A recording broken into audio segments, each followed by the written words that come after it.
everybody. So we're going to go ahead and get started.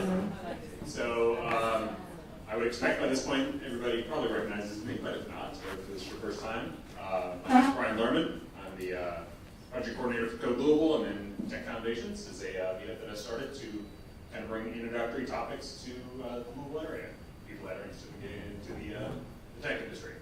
So we've got a good opportunity here tonight to learn from three experienced developers that are in kind of the design, UI, UX.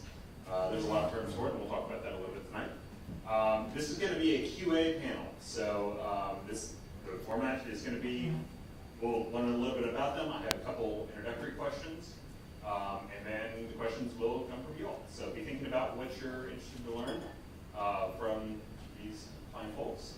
And have your question going. We'll try and keep it to about one question per person, but if you just really have that burning second question, we'll give you a chance at that too. So we'll take questions for about an hour, and then we'll wrap up. So we'll do just a real quick introduction and have them all give kind of a quick 30-second, minute, however long you want, just high-level overview of your background, and then we'll actually, our first couple questions, we'll dive a little bit more into what you're currently doing and kind of how you got there. So we'll save the details for those questions. So without further ado, we'll go ahead and get started. And we'll start here with Kevin Morrison, who is with Waystar. So Kevin. Yeah. So high level, right? Yeah. Okay, so high level, how I got started. Yeah. I'm sorry, yes. What do you do? Okay, so I'm the UX director at Forest Giants. We're an agency in town here in Louisville. We're like a small team, about 15 people. It's a mix of engineers, developers, front and back end, interaction designers, and UX practitioners. So we get into experiences, not just digital, but service design and customer experience as well. So we sort of focus on, I hate to say cross-channel, but experiences for people through experiences, or like through like an exhibit or like a website or an app, not just a single thing. And then next we have Lelia Rechtin. Yep. I guess everybody can hear me fine. Yeah, sure. Is the volume okay for everybody? Is it too loud, too soft? Just right? Okay. Thumbs up. So good. Awesome. I am a product manager at Humana in Humana's Experience Center. And that's sort of like an internal consulting software accelerator. We practice lean agile, lean startup, extreme programming, and we have sort of a flat team. We work very closely with our business partners, and also we pair with the different disciplines within the organization. So I'm a product manager, but I'll pair with another line of business product manager or a product designer or an engineer sometimes, depending on the need of the product that I'm working on. So that's just kind of like high level what my job is day to day. And then we have Dusty Segretto with Waystar. And that volume's good? Cool. So I'm the Director of User Experience here at Waystar, actually. So I just came downstairs to come to this. It's pretty easy. I've been here for about 7 years. Built the UX team. I was the first UX designer, and then we decided to scale up the entire business, which meant more experiences to build, more interfaces to build. And so from the ground up, we got to design quite a few processes, decide which software we were going to use to do the work, and how we were going to engage with all the other teams across the department. So it was pretty cool to be able to create that from scratch without any sort of legacy, here's how we've always done it, and just say, how are we going to do it here? And that's, allowed us to grow quite a bit and a lot faster than I think a lot of other teams have within the organization. And at this point, I think when I got here, we were 200 people, and now we're something around 850 or something like that. So it's been a really big change, which also means the tools we design for have changed incredibly as well. So being able to be flexible enough to kind of work within that growing and scaling atmosphere has been a big challenge, but also has introduced a lot of opportunity. All right. So thank you for those introductions. So I think what would be good is to learn a little bit more about how you got to where you are. So if you all could, each just take some time and tell us, what path got you to where you are right now? Was it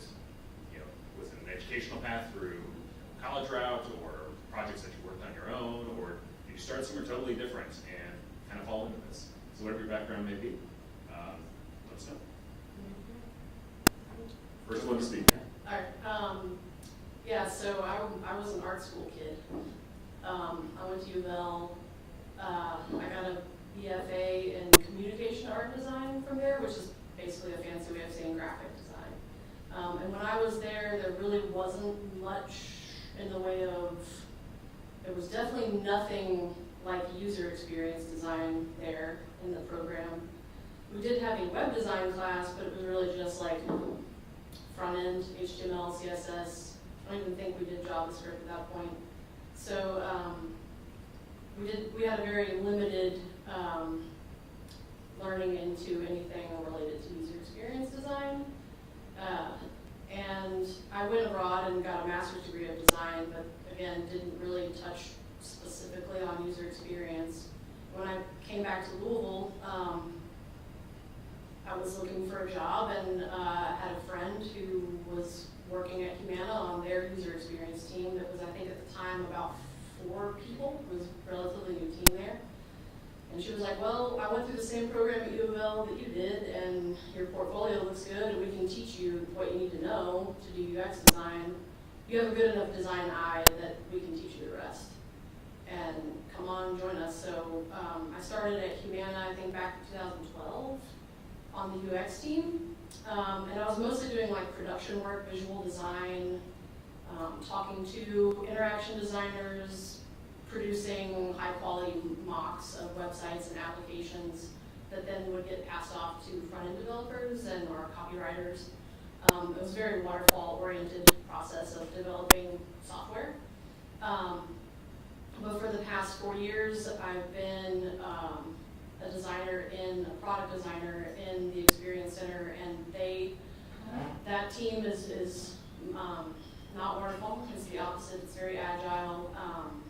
All the designers are kind of full stack, and when we talk full stack, we usually think about engineering, but for us it's more like we handle user research, we wireframe, prototype, mock everything that needs to be done, and it may not all need wireframes or mocks. It may be that you're working directly with an engineer to build something. So yeah, it's been sort of an interesting evolution, and it's funny to look now and see that there are actually programs being offered to folks to learn user experience, and there just wasn't any of that when I was getting into this field. So I think it's cool that there is that now, obviously. But yeah, is that cool? Yeah, so the path to user experience stuff for me started with web design, which I think is a pretty natural transition, because if you're doing web design well, you're probably naturally incorporating some user experience tenets into your process. Excuse me. So I was at Fifth Third Bank for about 6 years as a developer, and this is in 2006, and so UX was still sort of forming into its own discrete discipline. So at the time, web designers were sort of just doing all the stuff that you were supposed to do as a good UX designer, but as a part of your web design. It wasn't necessarily a role they were even hiring for at many places. It felt pretty new. So through just developing websites and doing the design of it and the development of it, because we also didn't have a discrete design team, just naturally starting to get interested in how do I make these things more effective, and who am I designing for, and what are they looking for this web page to do or this application to do. And naturally that kind of leads you into things along the lines of user testing and creating personas for all of that. And so as I got deeper into the discipline of creating an experience for a user, it got me more interested in that particular career path. So this was in Cincinnati, and I found this opening for a UX designer in Louisville and decided that would be a pretty cool thing to pursue. So I came down here, interviewed for it, and they got me on board and said, okay, UX everything, which that's not how it works. So we'll learn why that's not how it works tonight probably, but that's not how it works.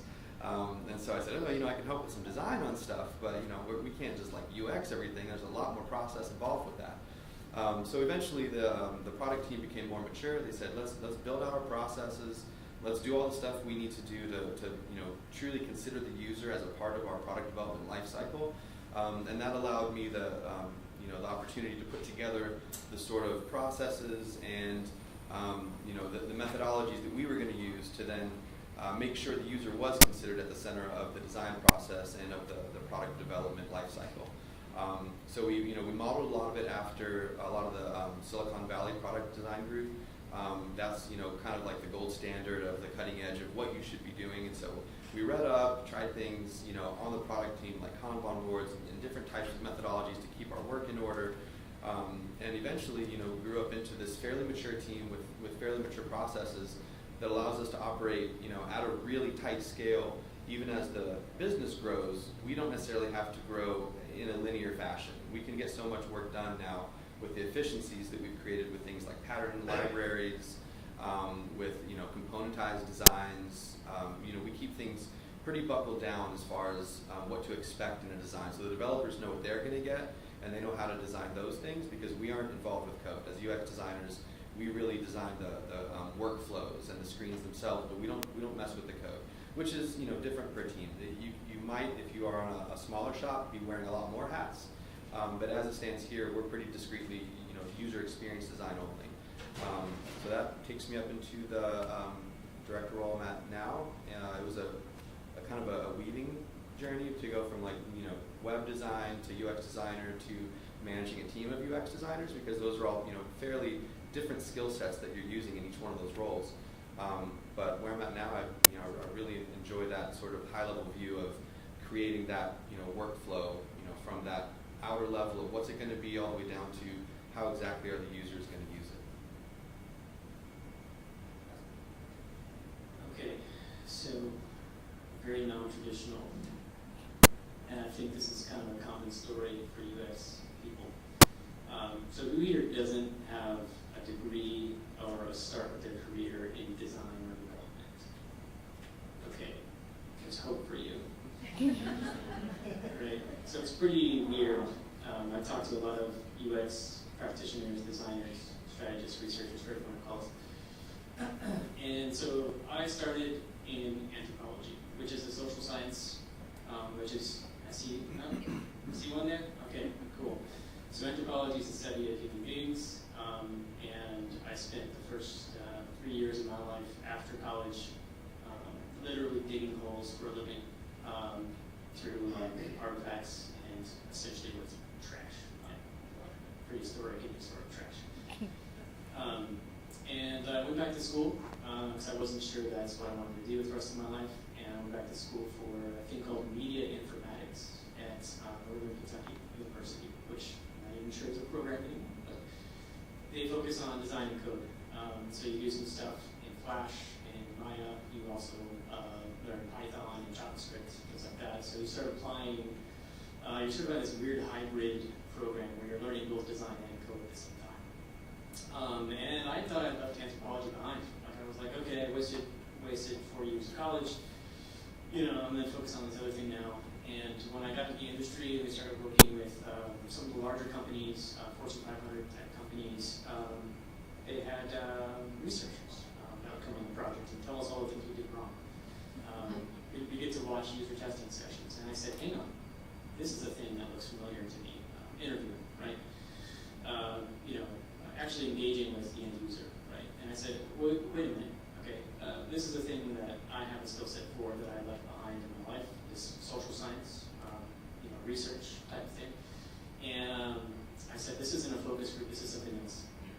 And I thought it was really valuable. So from that point on, about 2011, 2012, I took it upon myself to start a UX practice at Forest Giant, and really try to figure out what that process should be like, and how rigid or how not rigid that should be.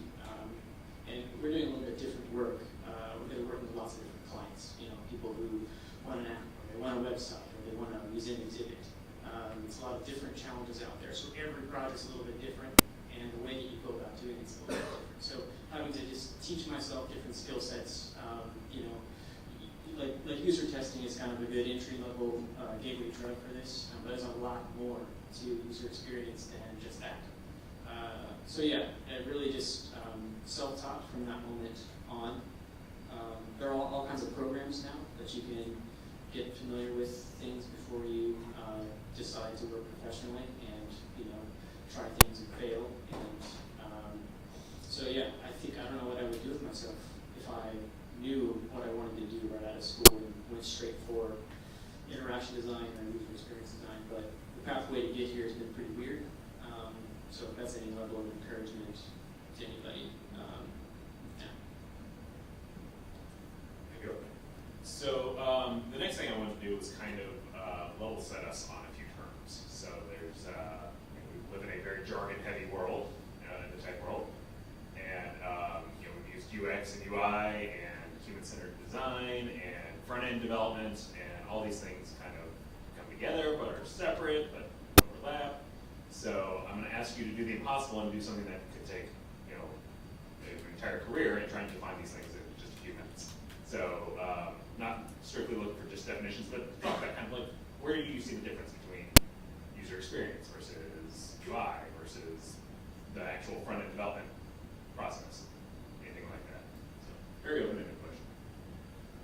Yeah, well, it's interesting because it's something that I think is not understood as a hard line in any industry. It's something that is sort of defined within each practice of where the line is between user experience and user interface, because they are part and parcel and so closely related. So I guess just from a personal experience here at Waystar, the split is between who's actually going out and sitting with users and doing observation and seeing what they need and defining that, creating personas and defining the workflow of what you're going to actually click through and do when you're trying to accomplish some business goal. So creating those wireframes, mock-ups, and so even a term like wireframe is just sort of a non-functional, low-fidelity website. It's something you can just quickly throw together to get an idea of the functionality on a page. So a UX designer, a user experience designer, is going to throw together the thing that represents the flow that the user is going to have to go through to accomplish something. But they're not going to put that final interface design on it. So that's going to be the user interface designer. So the UX takes you all the way up to the point where you have a defined click path of what you're going to do and what the page basically looks like as far as what's on it and the architecture of the information on the page. But then that gets handed over for us to a UI designer, a user interface designer, who then makes sure that the visual standards that we've set in place are represented on the screen so it looks like all the rest of the pages. And they also define very technically what the developers are going to need to be able to then create that page for real with code. And so we're going to have hex codes on there, exact spacing between elements, and all the stuff that would give you the information you need to actually create it if you were developing it. Now, we don't touch code. We only do that visual part of it. So the UI designer is a really kind of specific role, and they engage a lot with the developers because there's a back and forth communication of this exception scenario came up. What do we do if there are no items in the list? Or what do we do when the user gets this thing wrong? And so all those questions as they come up generally will come back to the UI designer, who, if they have an idea of the standard visual model of what should happen, they'll communicate it back.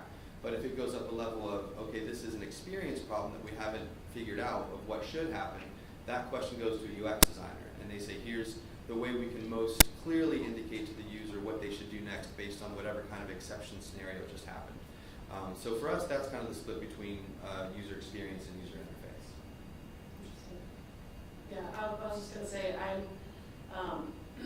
I guess in my workplace, we don't even call ourselves UX or UI or any of that. We're just product designers. And we are a much smaller team, and those of us that are here in Louisville are co-located in the same office. So all of that stuff is in the purview of a designer, just a designer. And the expectation is that you facilitate and synthesize user research. And then you take the learnings that you garner from that user research and fold them right back into your product. So as a designer, you might be like, well, we noticed this pattern where this interface isn't quite working and users don't really seem to understand. Let's change the UI of it and then test it again. So user experience is almost like kind of are abstracted from the role a little bit. It's like when we say user experience, we're saying like what is the user's experience with the product that we just gave them. And it encompasses quite a few things. And I think like for us, UI is more about like the actual components on a screen, like, well, this piece of UI, like this toggle switch, for example, isn't quite working here, let's change it to something else. So that's interesting to hear that you guys have like the roles broken up that way. I think it's also part of being larger. A much larger team. Yeah, I feel like almost any business purpose, as organizations grow, you become more discrete, and the role becomes very defined. And then as you get smaller, it's more like that. The hats kind of stack up of what you're actually going to do. Yep, I agree. Yeah, there's like a natural thing when you start to industrialize. It's like a division of labor. That can happen. At a shop like ours, we kind of have a similar model to what Lelia has, but it's a little bit different in that we are pairing hard skills that people have. So some people are very good at user interface design. We call them interaction designers. But those folks are also impacting the user experience. At Foresight, everybody is on the UX team. If you're doing something with the back end, you're marketing, you're writing content, you're the product manager, you're the client. Everyone is working together to craft what this experience is. So what we call my role there is a UX practitioner, and it's somebody with very specialized skills that pair very well with someone who's got more interaction design or graphic design skills. So it's kind of like a UI UX person, interaction designer, and a UX practitioner who's kind of handling some of like the nitty-gritty, the competency that's kind of required in research skills and some UX strategy type things. So it's a pairing of those things. But UI, to answer your question, straightforward, UI is user interface, UX is user experience. Some people say, well, it's like you can't really design a user experience. I don't believe that. It's like a person is having an experience, and you are going to do things. You're going to be designing an intent for that experience. But those two things are not the same. The interface is a part of that experience. So is the copy in it, right? So is the delay that happens when you make a data call and it takes forever when that person gets fed up. So is the value that your business is actually delivering to that person as a part of the experience. All it is. So that's how we differentiate between the two. A UI is really a small facet, small piece into it. I think it's graphic design, like the UI part's graphic design if you're kind of from that background. But there's even some deeper core skills there with interaction design, right? You've got color theory, but then you've got like Gestalt principles for like how people do things, right? So you need to level up your skills in that area to really be good at being a UI UX designer, not just this looks pretty and the composition's great, but that people are comprehending what I'm putting on the screen because I'm following best practice, right? We kind of pair those things. Everyone at Foresight is a designer, even engineers. If you're an engineer, we don't just hand you a thing and say, make this work. Everyone's on the UX team. Everyone's on the design team. So there's a lot of blurring of roles. That's harder to do at scale. But even at scale, you can still have balanced product teams where you have a very specific thing for that team to do, kind of like a little strike team you put them on it. You get a lot of cross-disciplinary expertise involved with that, right? And there's a lot of benefit to it. No one likes to be handed a thing and say, now go make this part, right? Designers hate it, engineers hate it, content writers especially hate it. So we try to involve everybody in that process. And I would also say I think it's probably not just about scale, but it's probably important to point out the different types of work that we do. So like at an agency, you are getting a lot of different types of requirements coming through and very different designs and feels and looks and feels that everything should have. Whereas at a place where we create software as a service, so people log in and use it as a tool, and all of the screens need to be in line. So there's not quite as much give for how a screen should look. Like it's pretty well defined because you could be cruising through hundreds of screens to find the thing you're looking for, and you need to be looking at about the same spot for about the same thing if it's about the same kind of function. It shouldn't look wildly different as you cruise across the platform. So for us, the interface doesn't have quite as much play as you might get when you take individual projects from separate entities. So the user interface position at a software as a service at this level of a company is going to be a very different type of a role. There's not quite as much creative input as there is more of keeping those visual standards buckled down and making sure the relationships are strong with the people who need to then digest the information you're giving them about how to build the screen. So the role is fairly different, and I think that kind of speaks to why UI is going to be very different at a place like Waystar than it is at like an agency where they're getting more of these kind of varied projects. Yeah, I think especially like whether it's at scale or not, if you've established a system like a product or a service, you have a system of governance over those things.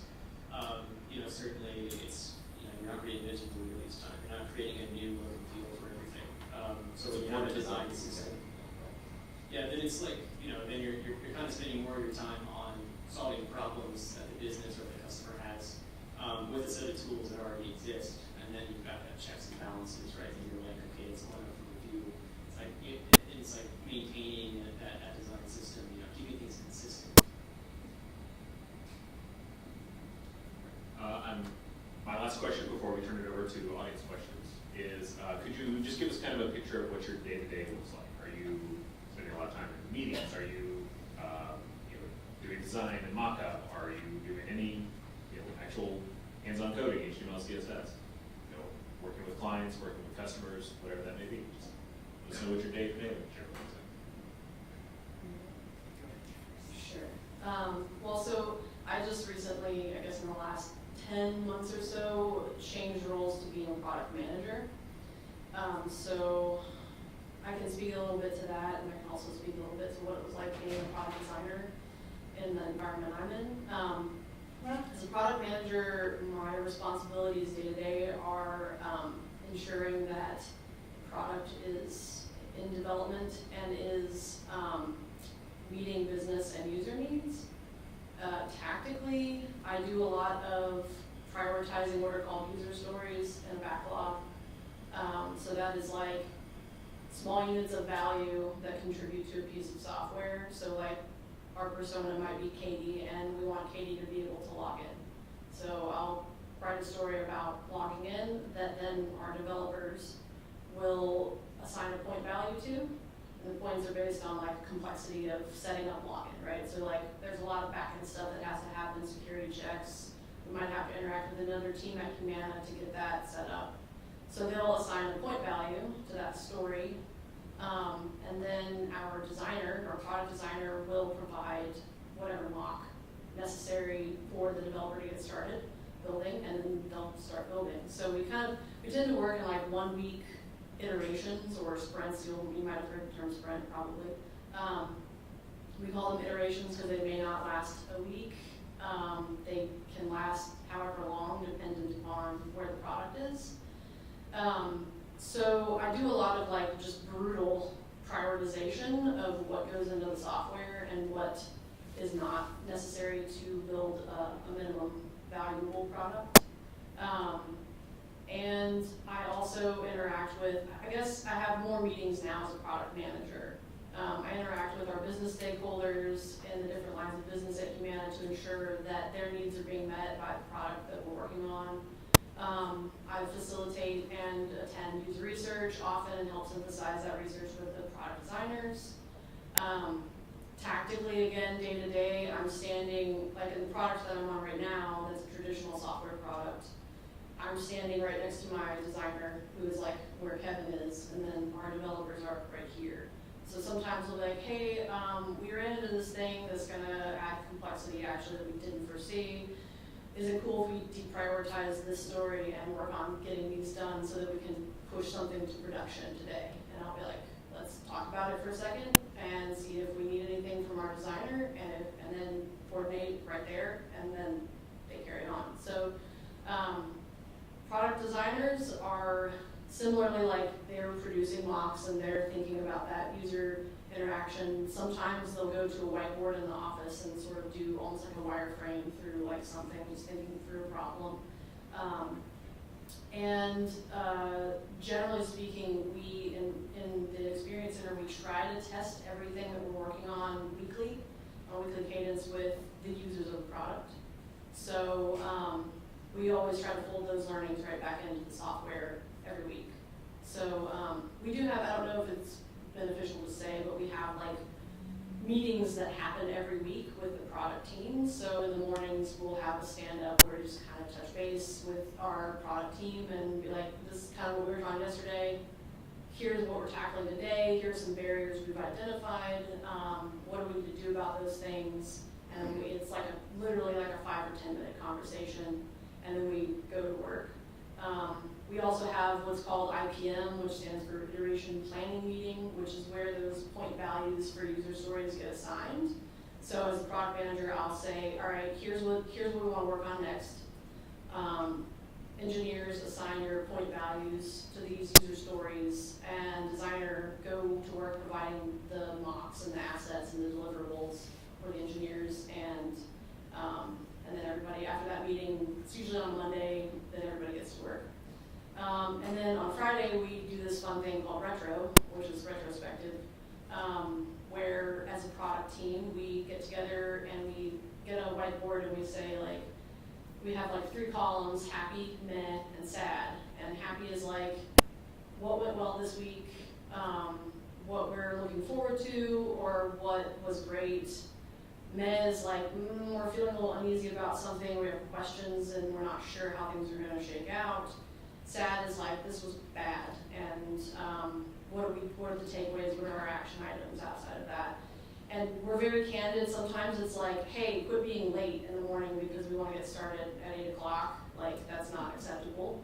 Or sometimes it's like, you know, this team at Humana that we have to interact with is super slow, and we want to go faster, and we can't, and it sucks, and what can we do about that? So that's kind of like a week in the life of someone who works in the Experience Center.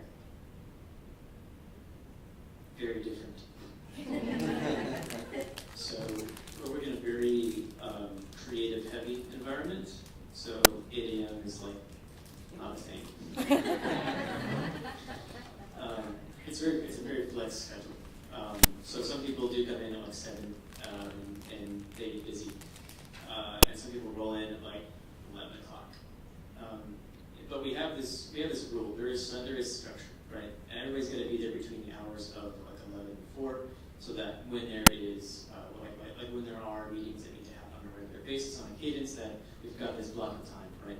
But we don't want to be in meetings all day. Some people are very creative early in the morning. Some people are very creative later on in the day.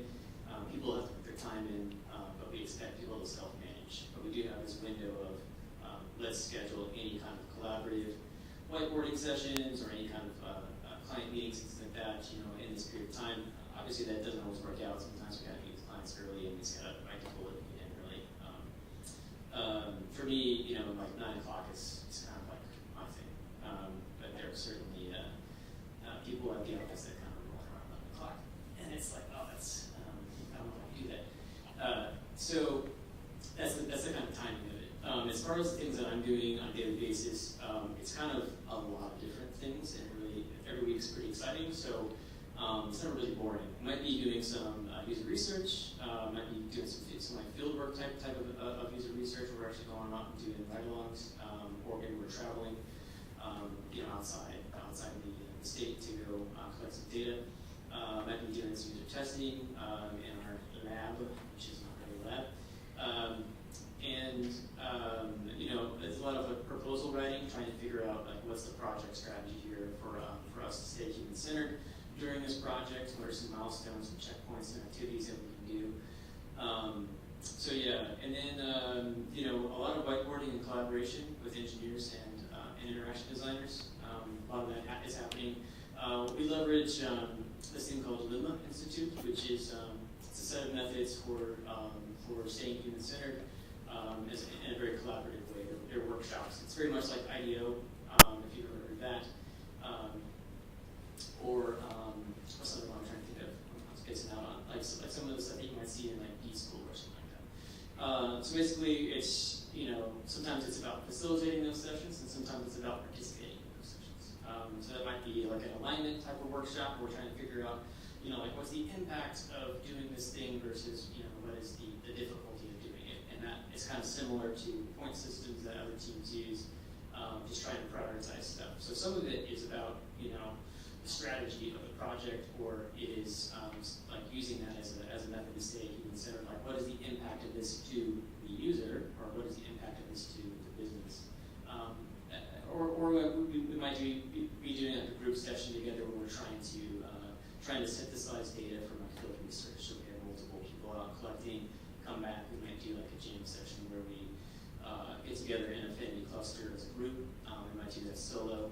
A lot of different things that could be happening, but essentially it centers around doing user research, doing UX design, doing UX strategy. That's my day. It's always something different in one of those three categories. And then also being a UX director, sometimes it means having check-ins with people who are practitioners on the team, and kind of making sure that we're also guiding them in their career and projects that they have going on as well. So not just thinking about myself all the time, but other people. Cool. I'll try to keep it short so we can get to your questions here. Ooh, it's party time. That's interesting. Well, I can talk in the dark. So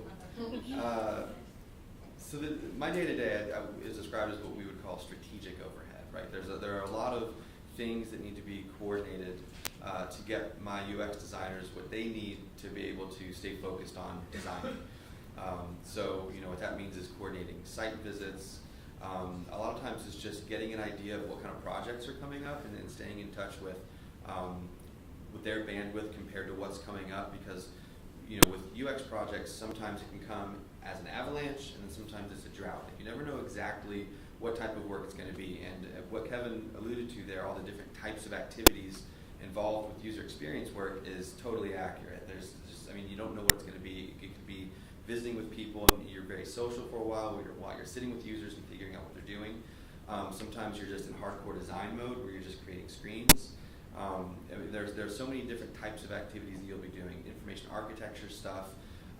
You might just be creating personas and brushing up all of your kind of external tools that you use to be able to do your job. So a lot of what I'm doing day to day is making sure that whatever it is my user experience designers and user interface designer needs to be able to do their job effectively, that they have that. And it could be connections up with other parts of the business. It could be just getting certain things answered. So I field those questions and those needs, and then try to make sure that they have everything that they need. That's all while having a high-level view of all the projects going on. Because when you consider that we are a very large-scale software as a service, so there are all these different solution sets that exist within that one platform. And a UX designer might be working on one or two things, and another one is working on another one or two things. And so they may not see how all of those things connect up together, and may not see some efficiency that could be gained by connecting those things up, or by reusing a pattern that's already been accounted for over here, so that we don't reinvent the wheel over here.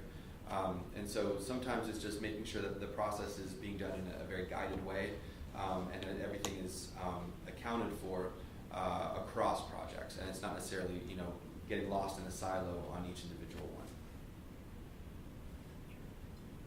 So with that, we'll go ahead and open it up to questions. So just raise your hand. We'll call on somebody. We're not going to try and get the mic out just so we don't have limited number of mics. So we'll just kind of maybe repeat your question if we think it needs to be repeated so everybody can hear. So who has a question for us? Yep. So this is more kind of like asking for advice, because I kind of like relate to all of you. I'm also like an art kid. I went to school for graphic and industrial design. And I kind of find myself like looking like a little interested in UX design, because like design kid, art kid, but I also really like coding. So I'm trying to figure out like where I should start. Like how do you prepare for a job like that? Like, do I need to build a portfolio? Like what do I do? Like where do I start to figure out what exactly I want to do? Because I do like coding, but I also do like the design aspect of it just based on my background. So just to repeat the question, please correct me if I ever get these wrong, is where do you start practicing this to figure out, do you want to be on the design side, UI, UX, or more on the coding side? Is that fair representation? So yes, I mean, to answer one of those questions about your portfolio as well, I don't want to miss that one. But if you're trying to be on one side or the other, you don't always have to think of it that way. At a lot of places, you may be doing coding as a way to prototype things, especially if you're trying to make your prototype more real. You probably should code at least a little bit that way. So like a form, for example, you're not going to get a whole lot of usability feedback on a form that's just blank, right? It's just like a design. A lot of times you need to make those things interactive, and you may or may not have an engineer on your team who's going to do those things. So sometimes I've actually done quite a bit of coding in my time. I don't get to do it as much anymore, but yeah, if you're still not sure and you're like, I don't know, I want to give up this thing, you might want to just find a shop who that's part of your responsibilities is to do some of those things. And then if you find yourself gravitating more towards doing the code and you want to get more rigorous with that and make that your skill that you're honing, then go with it. If you're kind of gravitating more towards UX design work or interaction design or a combination of those, or maybe you're like in the product management, you want to do that, then that lets you move around. So you want to work for a place that's going to let you explore those options. My experience has usually been like the smaller kind of thing, but like there are certainly organizations that are that sort of promote you moving around as well. So yeah, I would say you don't have to make a decision on that, but when you are applying for the job, try to be a little bit more clear about your skill set with that one. Certainly, trying to do UX hiring, when people don't have work samples, that's really hard to like evaluate your work. So if you have a portfolio, that's great. Your finished work. What I'm looking for when I'm looking for a UX practitioner is your process. So you got ugly things in there, like you've got your brainstorming session that you did with somebody else, or you've got some ugly sketches. Understanding your rationale and your intent is a lot more important than you've got this finished thing out there that I don't know how you got there, right? So much of UX design is about your intent. So you should have a portfolio, but don't just put the pretty end result in there.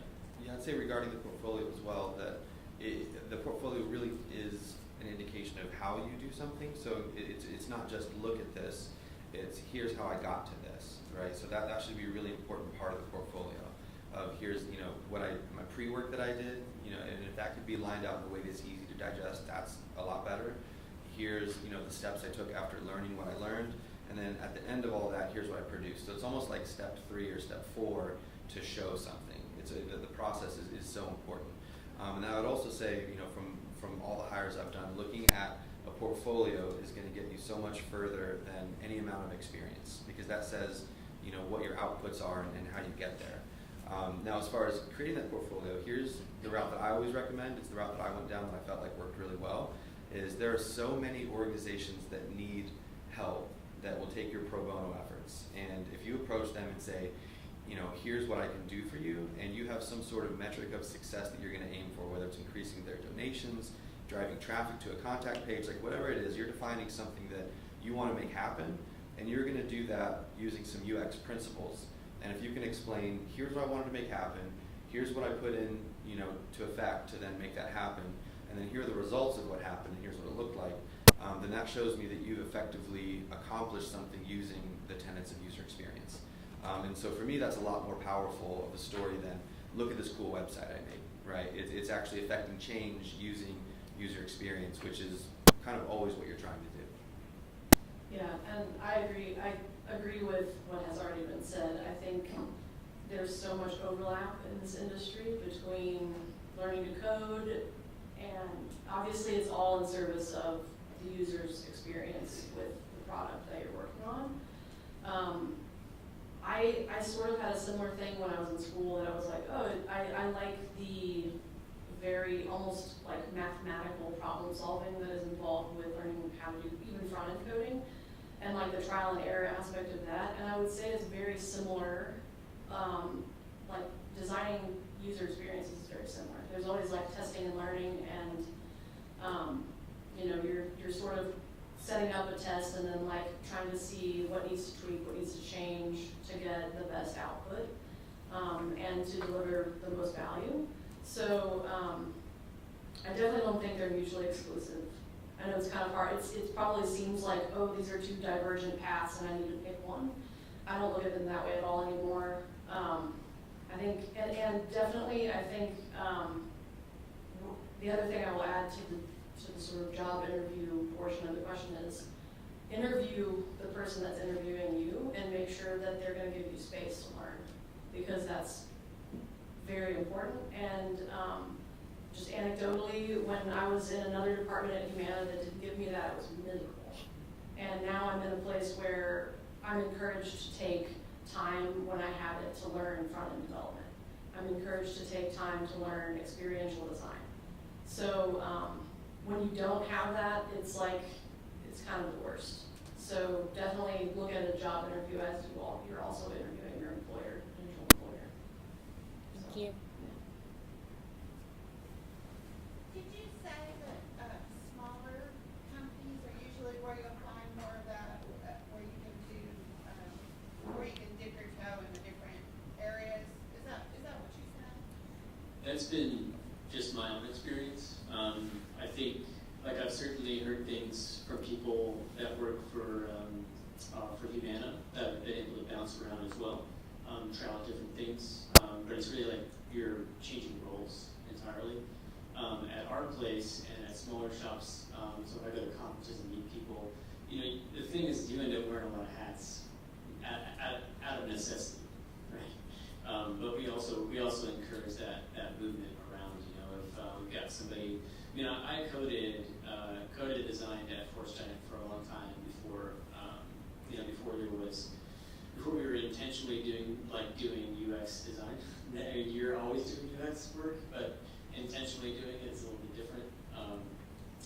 But yeah, I was able to move around quite a bit, and but I don't think that that's the case, that it's always a small shop. I just think that you end up wearing a lot of hats when they're a smaller place. But some places also have small departments as well. So you might work for a corporation with a very small design team. That's kind of where I'm at. Like, Humana is obviously a massive national company, but the team that I'm on is deliberately small so that we can sort of facilitate that kind of environment, like a startup environment. That's what we're going for. So. Yeah, and to add to that, like about the code or the design stuff, to really collaborate the way that you really need to, you need to have a literacy across these different things. So you can't be like, oh, I don't know CSS, I don't know what I can't do with it, but I design things. Like, no. You need to understand your materials a little bit, your canvas a little bit. You know, if you're gonna make a painting, you're like, I don't know how this paintbrush works. Like, there's a lot more to it. You have to have a literacy, and that collaboration. Some of that is learning on the job collaboration, right? I mean, there's certainly engineers you have to bring along as well. You know, kind of show them user testing, help them be a part of that as well to democratize what you're doing and bring them into it. But yeah, you need to have a literacy, so you're not wasting your time if you're dipping your toes around. To piggyback off that young lady, when you're building your portfolio, especially in the beginning, is it better to have something more specific that you're working on, or is it better to have more of a diverse portfolio of just a lot of random different things that you build or what you're working with? Can everyone hear the questions when they're asked, or do we need to be? Is everyone good? I think that probably depends on the role. I mean, if it is a really specialized role, like if you were going to be a UX researcher, then you don't need all this. Like, I've designed all these things. I know CSS. Like that's not quite as important. So I'd say like if it's a small shop that does have the many hat philosophy, and you're going to be doing a lot of things, it probably is good to show that you do have all these different skill sets and you're pretty good at all of them. I would say with something like at Waystar, our UX and UI roles are so defined that if you can show that, within the UI role that you're really good at describing an interface and you're really good at designing an interface and, turning those into technical requirements, those sort of things, that would be more impactful for that particular role. So I'd say, the type of portfolio that you present to different places, like don't just consider you have your portfolio, right? You should have your portfolio that's tailored for this position and another one tailored for another position that will make you look like the candidate that you're supposed to look like for that particular role.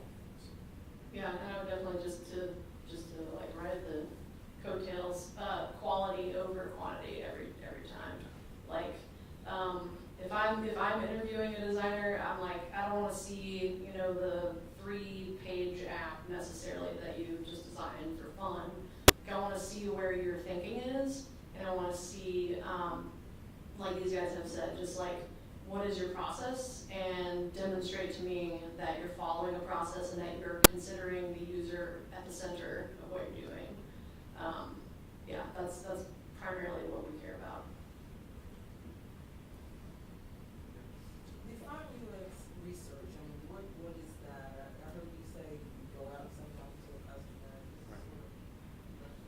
Yeah, and, so the research does depend completely on what you're working on. So for us, you know, we're very niche, right? So Waystar does revenue cycle management for healthcare software. And so we can't just go out and just observe users wherever. Like, we have to find people who are doing the specific activities that we're designing for. So for instance, you know, they're submitting claims and they're correcting claims. That's not something probably anybody in here knows how to do unless you worked in a billing office at some point, you know, at a hospital. And so for us, it's very specific to the activities of the users that we're trying to build software for. So for us, user experience research looks like going out, sitting next to somebody who is doing those tasks, and watching the clicks they go through, watching the things that they hate about their process, asking them what they wish their process could do differently. If they could wave, you know, one question you always ask, if you could wave a magic wand to make this do anything, what would it do? And then you just start to like gather those ideas off of them. So for us, research really is about what do the users need that process to look like, what features and functionality should the thing do, and what are the workflows they go through most often, and what are the ones they don't go through quite as often. Because when you put together a page, you're going to have things that you can bring up to be the most important things that are easiest to get through, and then the things that are hidden maybe under another menu that expands or collapses or something like that. And so if you know exactly what, you know, most of your users, by doing a lot of research, what most of your users are doing, you know, first and most throughout the day, you can make sure your design is custom tailored to that. So for us, that's what research looks like for our particular solutions. Yeah, and to illustrate kind of the diversity of what that could be, you know, you might do research studies specifically with users. You might do competitive research. You might just be, like, here's an example of something more broad than like what I've got this interface and I want to see, I want to see what people do mostly. You might be doing a research project that's like, we want to understand what the impact of the e-scooter is on the food desert. Okay, that's a very broad thing. It's much more it's not even screen oriented, right? We're trying to understand the context. The whole point of doing this kind of research is to inform what the design should be.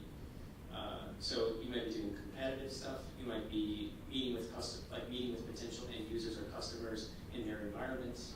You might be it might be a screen-based type of thing where you just watch somebody struggle with it. It might just be watching their workflow across different channels altogether. The point is that we're trying to better inform the design. And some design research is really about co-design, where you will actually be co-creating things with the audience, right? So you're not doing research and then designing at them, but you're designing with them, and that's a really big part of doing design research for social impact. You definitely want to avoid that designing at scenario. And sometimes when you're doing that kind of research, it's really less about the thing that you're creating together, and really more about how they're describing the thing that they're making, just to better understand their mindset, what's important to them, all different kinds of things you can be doing. But it all comes down to, let's not sit in a conference room and just design what this thing should be without being informed. Let's try to make more informed design decisions. Yeah, and I would say too, like, you basically just have to train yourself to become an observer and a listener, and not jump to conclusions and assumptions about people you're talking to. Like, for us, it's really easy for some of the folks in our office who are younger, when we're working on, let's say, a Medicare product, like an app for a Medicare age member, to assume that, like, people of that age don't use smartphones, which is categorically false. So we like to really focus on empathy when we do these tests, and let our users, when we're doing like a usability research test where we're giving our users something and watching them use it and finding where we can improve, and asking them questions about their lifestyle, asking them questions about their day-to-day. The focus for us is really empathy, because this is a human being. We're not building the software so that they have the software. We're building it to try to improve life. So, yeah, I would say, but we also do things like ride-alongs and observational stuff where we just simply sit and watch someone do something and just take notes. So, I think just at a high level, a good way to describe it, or like a good way to break it up, is that you may be doing very descriptive research where you're trying to understand some specific thing. You may be doing generative research, which is like, we don't really know, we're just trying to explore this space, and like, and then that's very, very open-ended typically. Or you may be doing evaluative type of research where it's like testing. Like, I'm doing some user tests on this thing. I'm doing a card sort. I'm doing a closed test. I'm doing something that helps verify or validate a thing that we've done. Testing. So, what was the most important lesson you learned when you first started? So we can learn.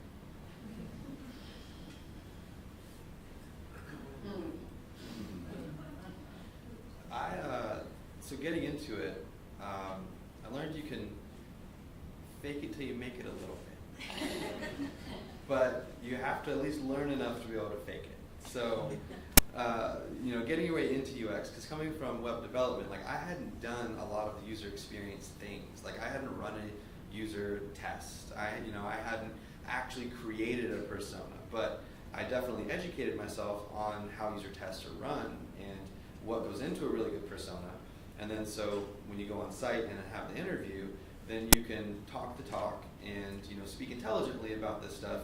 Even though you maybe haven't done it yet, you can still show your portfolio of work and explain that you understand the process of user experience, and what you would do to then facilitate all the UX activities, and that sort of puts you in a position to be considered qualified for the position. So even if you don't have necessarily UX experience, if you can show that you have that UX thought within you and that you understand it, and you've got the skill set that you'll need to be there, because one skill set being understanding UX, you can prove without actually doing anything, and the designing part of it you can show with a portfolio. And so when you say like when I first got started, this was like the very first getting started thing of being able to talk about it, right? Just like knowing enough to be able to intelligently discuss user experience, use the buzzwords in the right way, and you show that you care about it. So I'd say learning to be able to fake it until you have something to show for it is a real thing that you can do that can get you in the door a lot of places.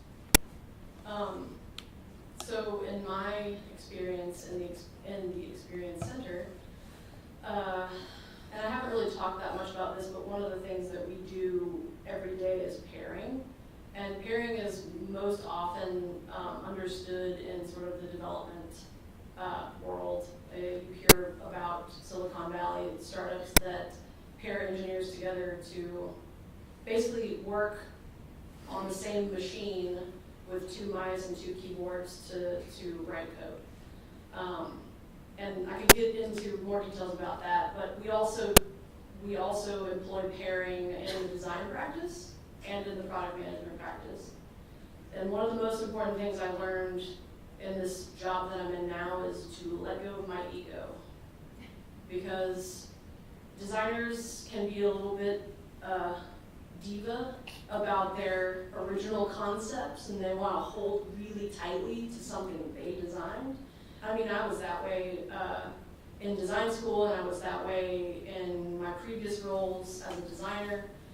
I wanted to put my headphones in and just kind of like hunch over my computer and do something and be like, look what I made, it's beautiful.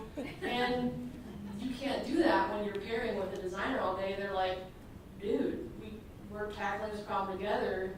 You kind of have to have a collaborative environment wherein that person can be like, hey, I have a really good idea about how to make this better. And at first you're like, ugh.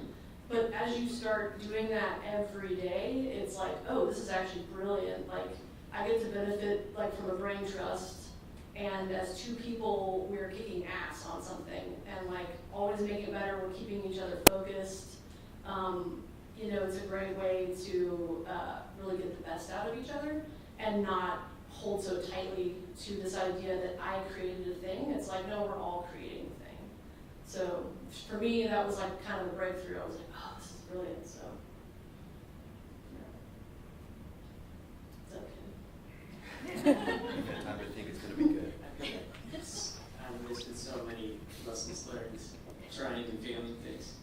I think maybe it comes down to being like, they call it a UX practitioner for a reason. Like, there's a lot of things to know. And there's so many facets to what you can specialize in this field. You can't know everything. You can fake some things until you figure them out. But don't go into it like upset that you don't know how to do content strategy. That you're not really savvy in the research area. That your interaction design know-how kind of sucks. You don't really understand usability. It's like there's going to be a way for you to get in, and then there's a lot to know from there. I don't think that even the best programs really cover it. Like really get you to be super expert in any one area. Some people describe it as like a T-shaped thing, where you can kind of have like this broad understanding of UX, and then you can kind of get some depth in a particular area and try to do that, right? You're not going to get really awesome good at everything, but you need to have some breadth across there. If somebody says information architecture and you're just that's not your savvy kind of thing, you still need to know what it is. So I think maybe that's it. It's a practice, right? You're getting better at it over time. There are things that I've never done in user experience world, and that doesn't stop me from continuing to learn, from seeking out what I don't know, and trying to better understand it, so that when that client project comes up, because it will, I'm going, you know how to do this? Not really, but I've got some experience with it, or I've tried it out, I've practiced it, So yeah, it's kind of get some kind of base, but understand the breadth of things,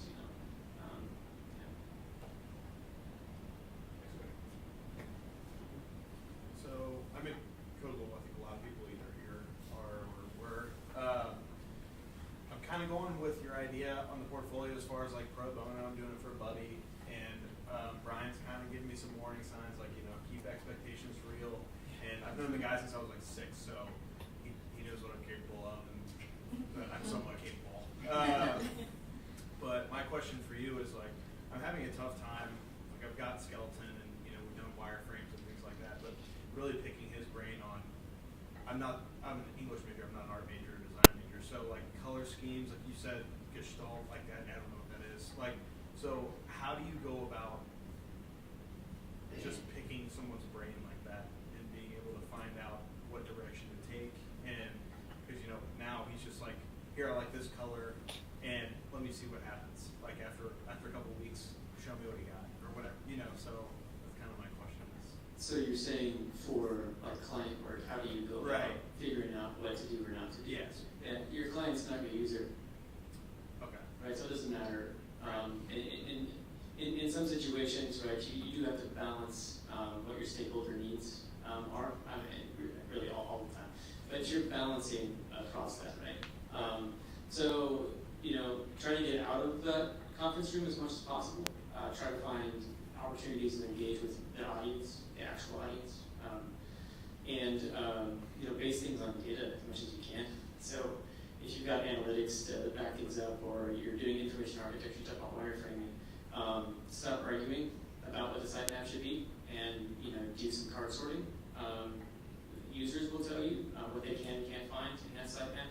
You'll also be able to figure out like what information are they actually looking for. If you find yourself doing like, I want to put this in the about page, I want to put this giant paragraph, it's like, here's about your about page like that.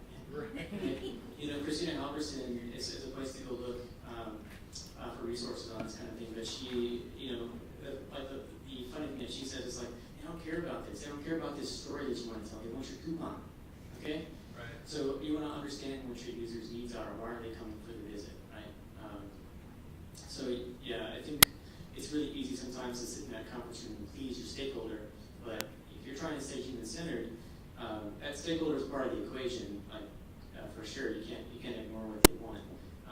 But a lot of the times, it's like let's see what we can do to find out what users actually want. Should this be our decision, or should this be something that we find some data on? What kind of tests can we run here? What small thing can we build to then learn something? Yeah, and I would also add to that, like, try to steer clear of questions like, do you like this? Right. Because you're not going to get a straight answer from anybody asking them that question. They'll be like, well, sure, the color red's great. Right. I love it. Right. But, like, it may not actually be the most appropriate brand color for whatever reason, And, I mean, side note, there's a ton of resources out there on the web for, like, and one thing we haven't really talked about is accessibility, but like colors are really important in accessibility, and there's so much out there that you can read up on about color theory and making sure that it's accessible to people with low vision or with vision impairment, et cetera, et cetera.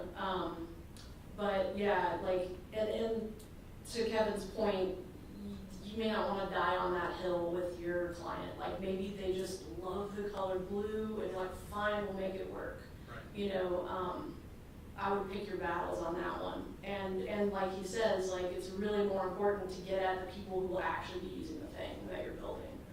And it sounds like if you're looking for a starting point, sometimes there's a book called Steal Like an Artist, and look out and find the places that do what they're trying to do effectively, and try to work out how they're doing it effectively. Like what about the way they do it is good, and then do those things, and rip it off and change it a little bit. That's how it works. Right. That benchmarking works for a reason, because there are people out there who do these things right already. So figure out who's doing it right, rip off their stuff and change it a little bit, Right. and give it your own spin, and then find out from users if it is doing it well still.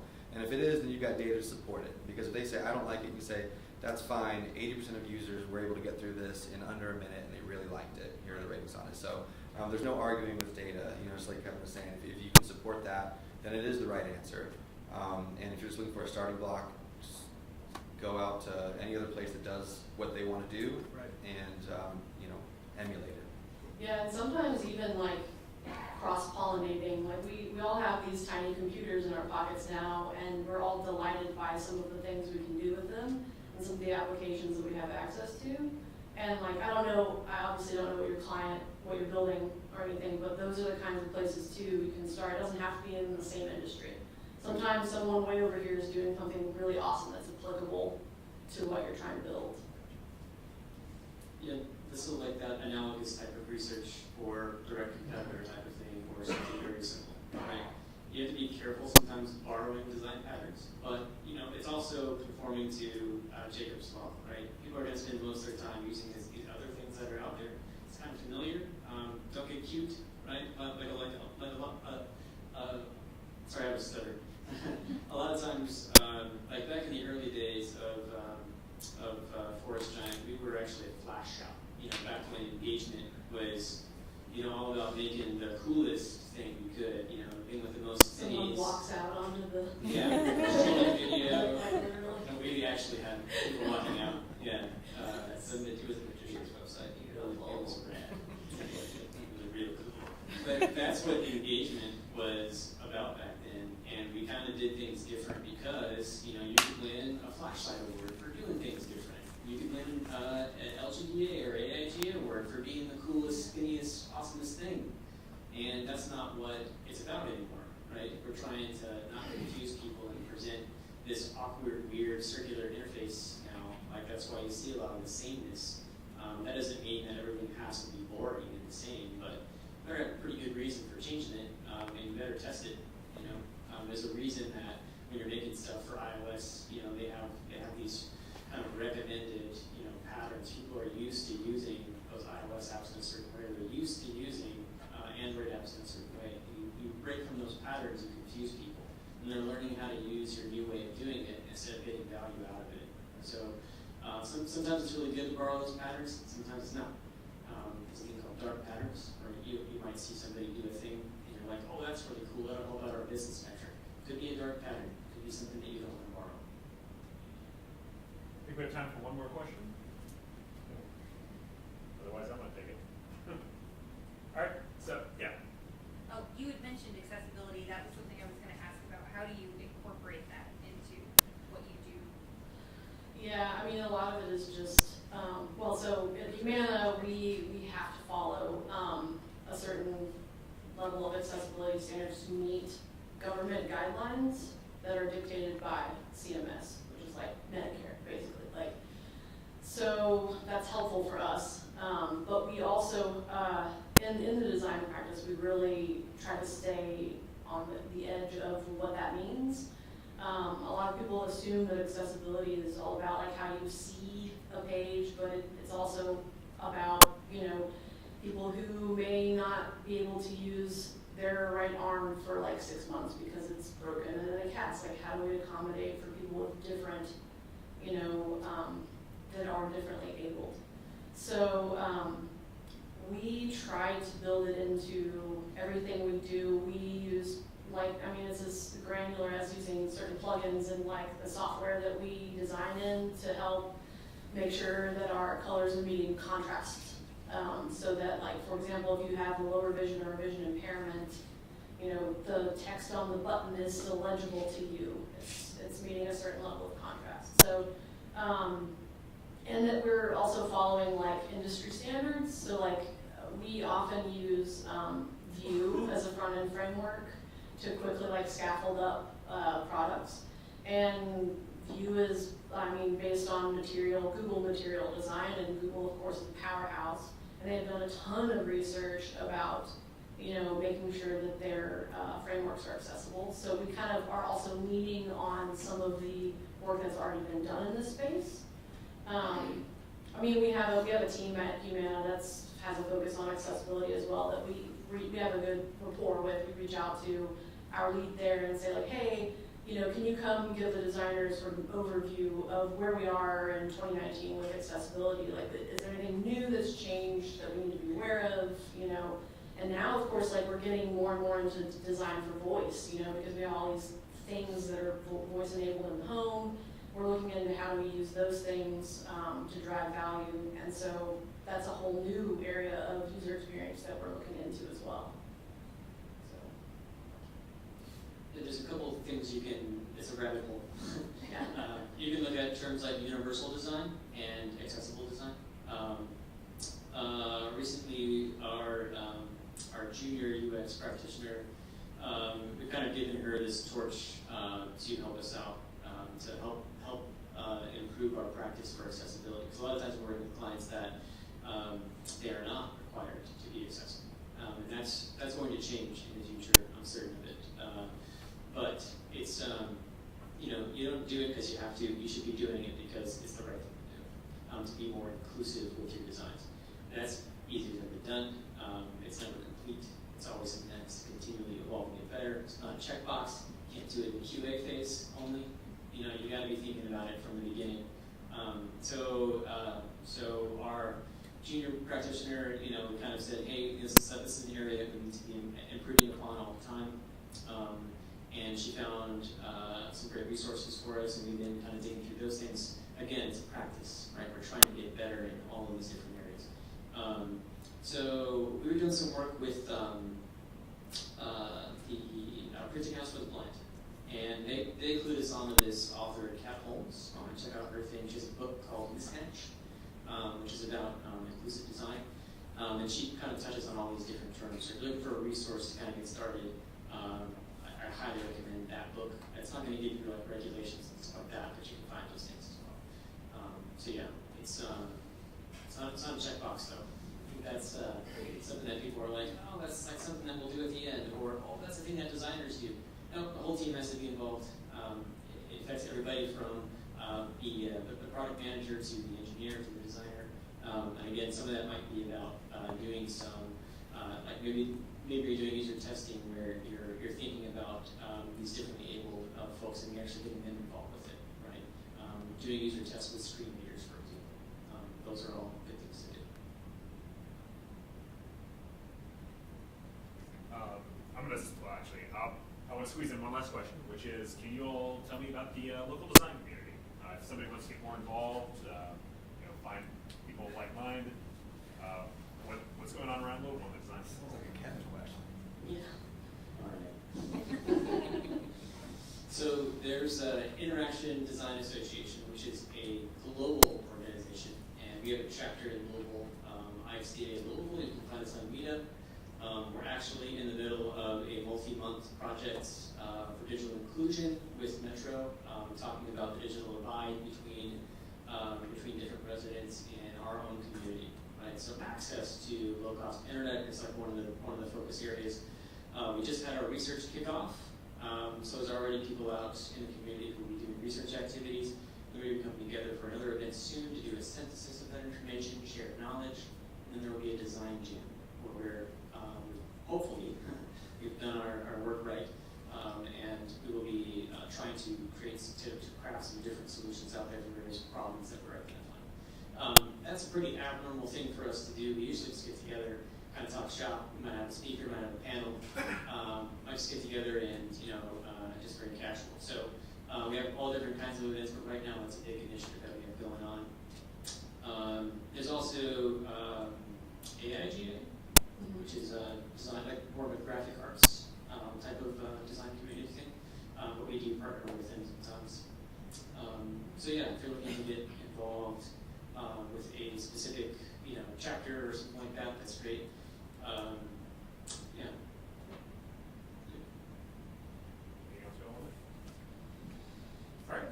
Well, so let's all thank our speakers for coming out tonight.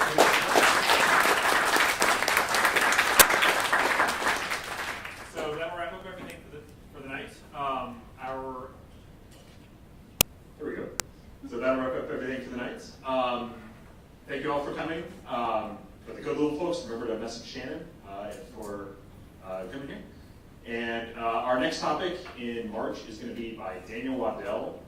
He's a Good Little mentor. He's a longtime .NET developer, and he's going to be doing a more technical topic and diving into what is an API, giving some actual code examples of APIs, why we use them, how we start interacting with them, things like that. So, and then our April topic is going to be Dr. Angelique Johnson, who is a former UofL professor, now CEO of MemStem, and Google Digital Inclusion Fellow. And she is going to talk about digital inclusion and entrepreneurship and kind of how those intersect. So it should be fantastic. So again, thank you all for coming. Have a good night, and as always, stay active in the community and message me with any ideas you may have.